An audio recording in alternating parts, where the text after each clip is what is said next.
All right, so let's take a look at some of the types of ion interactions that occur with the SIMS technique.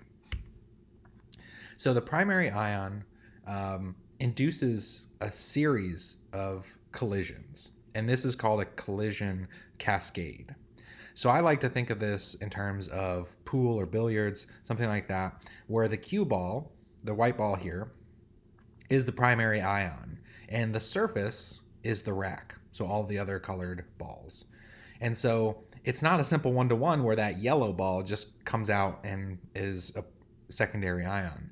There are a series of collisions when that primary ion, with all its energy, comes in and disrupts the surface, and that surface being all of the balls in this rack.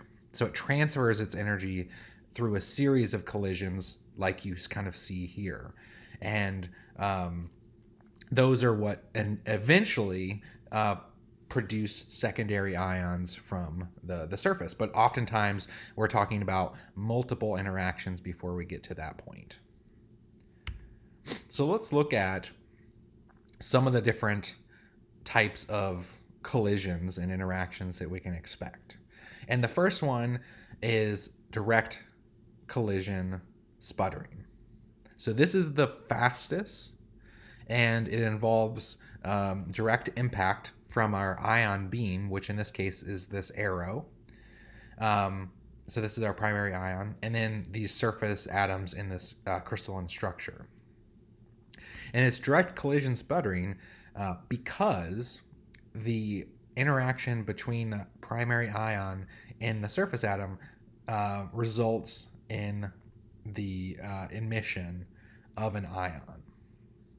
So, excuse me. For example, the primary ion comes in and moves this atom in the interior, right? So that's now an ion or atom. And it looks like the direction of it in this case isn't going towards the surface, but it is dislodging that from its assigned position. But then it can also, the primary ion beam can also emit an ion or atom from the surface. And so the direct collision between the beam and the surface atom here would cause this one to become dislodged.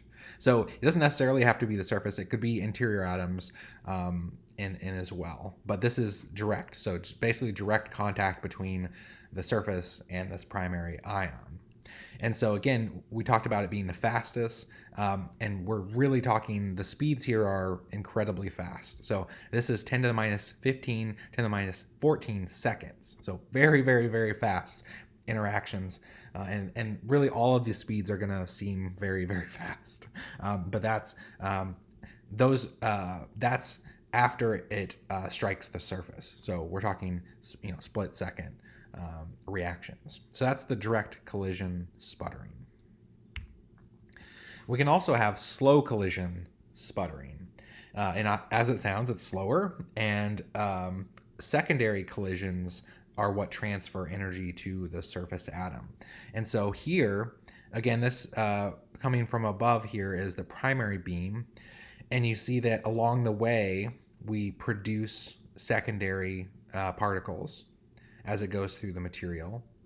But none of those are actually escaping the surface. The collision of this atom here with one over here is what actually dislodges. And so, as you imagine, there's more collisions here. So this is like the billiards rack, is that it's not the cue ball, it's kind of on down the line here is what causes emission from the surface. And so it's a chain kind of reaction that transfers its energy from one atom to the next. And so it's slower, relatively speaking. That's still 10 to the minus 14, 10 to the minus 12 seconds from when the primary ion strikes, but it's slower because there's this chain reaction.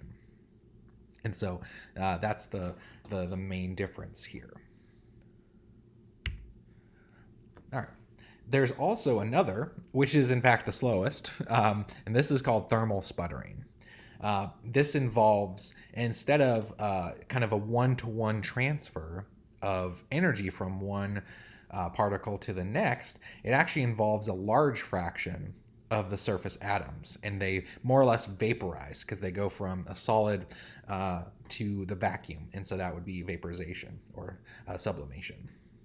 And so this happens when the primary ion density is very high, so that flux is very high, and basically what happens here is the energy of the primary ion as it strikes the surface is transferred roughly equal to all kind of the atoms in its local vicinity, and you see that essentially all of these are in essence being dislodged from their respective positions. And because it results in sort of a mass sputtering of all of those quite a large fraction of surface atoms, then this is in fact a very relatively slow process. So again, still 10 to the minus 13, 10 to the minus 10 after that surface ion strikes the surface.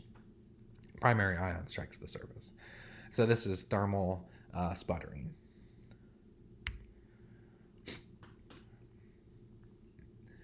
All right, so let's kind of compare a couple of these techniques. So I've got the slow collision here on the left, and I've got the thermal sputtering on the right. So if we kind of think about the volume of the material that's affected, the volume is roughly equal. So if you kind of see, I've just kind of penciled in an area in which the material is affected. So this area here and this area here. So again, not exact, but they're roughly equal. And so the difference between them isn't the volume, because those are pretty similar. The key difference is with the slow collision, that we transfer the energy of the primary ion to a select few atoms that you kind of see over here. Whereas over here, the energy is transferred to many atoms. And so that's the key difference, is what fraction of that volume is actually affected as opposed to the volume itself. All right. So like I said before, only about 1% of all of these secondary particles that we produce are the ions, and therefore what we're going to detect with the mass spec.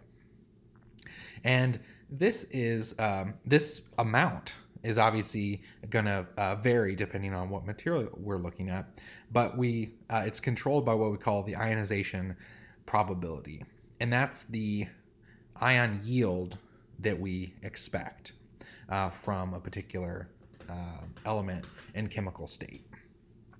And so this graph basically shows it as a function of atomic number. And so obviously the higher you are up, the more ionization, the more ion yield you'll get, the lower yield you'll get. So you see things like calcium and titanium, magnesium, aluminum all have high numbers, and then ones down here like nitrogen, sulfur, and arsenide have lower. So that means that there's variability of the ion yield depending on the chemical state, the chemical element, but also the chemical state. So elements and oxides act differently. So if we look at aluminum in its clean element form, we get a certain yield of 0.007.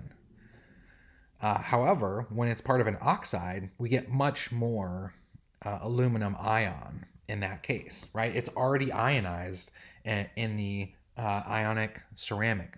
So if it's like something like aluminum oxide, Al2O3, aluminum is already ionized, and so you would expect that if something's already ionized, it's easier to prepare an ion as opposed to other types of particles. So you see that's a common thread amongst all of these. All of these metals have lower ion yields than they would in their oxide form. So this is something that we have to account for if we're trying to quantify how much of that material we have. But it does make quantification very difficult to do.